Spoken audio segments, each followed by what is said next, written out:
Leon Else, welcome to We Found New Music. Thank you for having me. We are very happy. We've been fans for a long time. Yeah, I remember you supporting me back with Black Car and really great supporting me, actually. Yeah, so thank you. Yeah, we're proud supporters. I know, I think you came on the radar back when you played LA, maybe like School Night or something years ago. I actually remember. I remember talking to you backstage. Well, fantastic, man. Here you are. And so your most recent single, Easy Love, is out now. Yes, it is. Yeah. Congrats. I think it's a beautiful song. It's amazing. Thank you. It's like an upbeat jam. Beautiful World's a beautiful song. Yeah, no, absolutely. I feel like Easy Love is kind of like, in a sense, a part two from What I Won't Do. Talking about the whole gay world. Yeah. And how, like, with What I Won't Do is someone who was like, sleeping with people, and it's kind of like what that person wouldn't do for love, like just feeling lost and stuff. And Easy Love, I feel like, is a part two in the sense of talking about how sometimes verging on sex addiction to try and make yourself feel better, or to make yourself go a bit numb, to like take yourself away, escape from what you're feeling, or the to pain feel wanted, to feel like there's something there. When actually you feel worse after. You actually feel, awful after. It's a pretty important message. Yes, exactly. Because it's like it was like a drug, and you should be doing it. You shouldn't be doing it as much as you did, but hey. Well, hey, there you go. It's important to raise awareness about that. I guess let's talk about overall themes of what you're writing about. You just touched on it.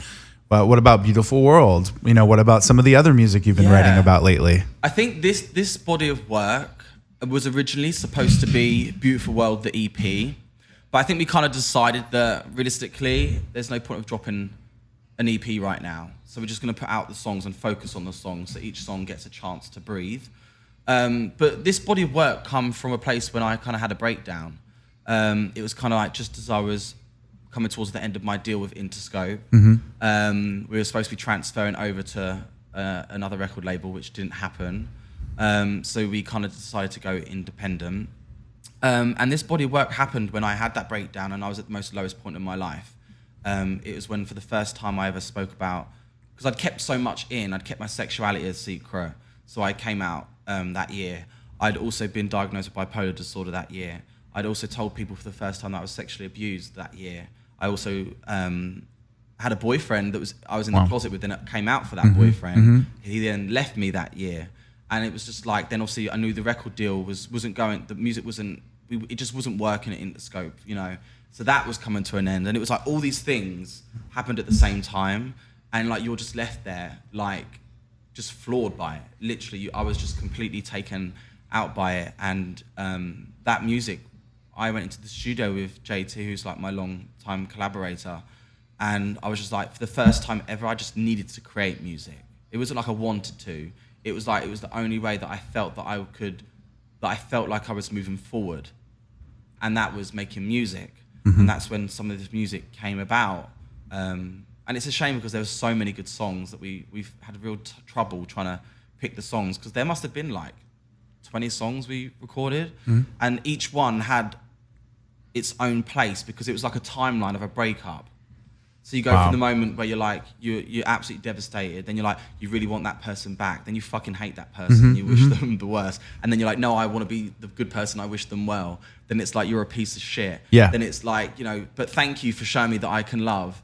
And it's like all these things that and it's a shame you couldn't just release all these songs and show this timeline, because I think that we all go through that similar timelines when we break up. From people. So that's where the body of work came from, and that's what these messages are in these stories. They're real life stories. They're real life. You wanted it all to mean something, one single at a time. You're having a story that you're building. Yeah. And so it seems like you're just so honest with yourself now. Yeah. Oh, definitely. What a relief. And it is indeed. Even your image, you're kind of just letting it out there, which is awesome. Yeah, 100%. I do. I feel like I was a different person. I feel like I can live my life now. Yeah. Which is for the first time ever that I really feel like the weight's been lifted off my shoulders. I got the help that I needed, and I can live my true self. And I think you still deal with things. I think you'll always deal with things when you've gone through so many things in life. But I think you live a better life. And that's kind of why I try and spread my message of ask for help. There's help out there. Right. Because honestly, like, looking back now, I'm like, why didn't I do it sooner? Because I lived so much of my life as a prisoner. Wow. And you have that platform to be able to share this with others. Yeah. Yeah. Seems pretty great, you know? Yeah. And then you have in the music video, you touch on this as well for Beautiful World, mental health and everything. Yeah, basically, I during that whole period when I was going through all that stuff, I was kind of vlogging what I was doing and capturing moments. I wasn't doing it with the idea in mind of creating a video for Beautiful World because I never knew that song was going to come out at the time. So for me, it was a coping mechanism because sometimes when you're going through stuff and you feel everything, I was waking up with anxiety at like 5 a.m. I couldn't sleep. Like you almost feel like you're sick. Yeah. And the only way I felt like when I was on my own sometimes, I felt like I could talk to my phone to make me feel like I was not alone. I'm not really a writer where I'll sit and write. I speak a lot, you know. I find Interesting. that easier. And I would just speak to my phone and talk out my problems. And like anyone who does talk about their problems know that when you talk about it or say it out loud, it makes you understand it, address it. And it kind of helps you get it out there. So I recorded all of that footage. And then when we decided to put out Beautiful World, I was thinking, what could we do for a visual? And then I was like, bam, oh shit, I actually recorded all this stuff. Let me put together my mental health journey. And I think it's important not to just tell people you go through stuff. I think it's important now to actually show people you go through stuff because I think that it's very easy for us to sit and say, oh, I had anxiety 2 years ago, or I was this 2 years ago. But I think showing people and showing them the raw footage of actually me breaking down or me talking about it, I think that has more power to help people. Yeah. So you say you actually had video footage of this, or no? You just because you did the audio notes, but you said you did video notes. Yeah, I done video notes. So I kind of vlogged it. You vlogged it. That makes sense. Okay. So I kind of vlogged it and then edit it all together with different clips from, like, there was one clip from me being on Pride, on stage at Pride. And from people watching that, they think that you're on stage having a ball, having the best time ever. You're living the life. But then the clip next to it goes back to me backstage breaking down, saying like feel like I'm trying to pretend that I'm happy when I'm not. And that is trying to give people the Instagram filtered kind of life, the on stage, but then it's also trying to give you the behind the filter, behind the curtains of stage. Actually, there's a lot of people that go through a lot of, life isn't always as perfect as you think. Of course not. Don't compare yourself to someone's perfect life. Perfect. You know? Yep. No, and then you have a blog that you've started. I'm not crazy, I don't think. Yeah.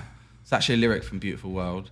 But I think that, I wanted to start it because if I'm not doing interviews or I'm not putting out my music, which, we're not putting out music every day and doing interviews every day. I mean, maybe if you're Rihanna, you might, but, but it's just a way to keep the conversation going. A place that I can go, hey, look, I still talk about this and I still post things about this. Just to keep the conversation going, because the more we talk about it, the more we put it out there, the less scary it becomes to talk about it. And I think it's just a matter of time where we just keep chipping away at the stigma and hopefully do some good. Okay, so check out that blogs. You're getting the message from all sides. Right now, it's 100% you. Yeah, absolutely. Which is really cool. Yeah. So the music is coming out steadily. Let's take it back a second. Who are some of your influences that you draw from, and what did you enjoy listening to growing up, and kind of shaped your musical styles? It was massively in England. You call it out here the Billboard Hot 100. In England, we have the UK Top 40, which is the 40 top songs. So my mum would always listen to the top 40, very much chart music. So I wasn't necessarily always into the artists. It was just the melodies and the songs. But some of the artists I listened to growing up was like Bob Marley, because originally when I first started writing music, I would write reggae music. Wow. Yeah, because Bob Marley inspired me massively. He's amazing. Yeah, incredible story. Played at the Roxy just down the street. Yeah. So there was him. Then there was like Prince, David Bowie. I think that's when I sort of had the sound from like Black Car and What I Won't Do and My Kind of Sure, I feel that with Black Car for sure. So there's that theatrical side that I loved and adored. From the Spice Girls, the straight up pop.